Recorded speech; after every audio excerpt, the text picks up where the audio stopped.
আমি সায়নী চলে এসেছি আরও একটা নতুন ভিডিও নিয়ে। তার আগে বলো সবাই কেমন আছো? আমি তো ভীষণ ভালো আছি। আর আমার এক দিদি বলেছিল যে উচ্ছে পাতার বড়া বানানো যায়, তো সেই ভাবা হয়েছিল কিন্তু কোনোদিনও বানাইনি। তো বড়া বানানোর জন্য একটা বেসনের ব্যাটার গুলেছিলাম, সেই ব্যাটারটা অল্প একটু থেকে গেছে। আর বাড়িতে আজকে উচ্ছে পাতাও একটু পেড়ে নিলাম, কারণ অল্প কয়েকটা পাতা দিয়েই আমাদের হয়ে যাবে দুজনে। তো সেই ভাবনা মতো উচ্ছে পাতা পেড়ে নিলাম, দেখি কেমন হয় বড়াটা। কারণ এই পাতার বড়া আমি কোনোদিনও এর আগে খাইনি। দিদি অবশ্য বলেছিল এই পাতার বড়াটা ভীষণ ভালো খেতে হয়। তো মচমচে করে একটু ভেজে নিলাম।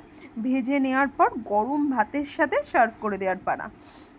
তো গরম ভাতে মেখে উচ্ছে পাতার বড়া আমার না ভীষণ ভালো লেগেছে, অন্যরকম একটা টেস্ট লাগছিল।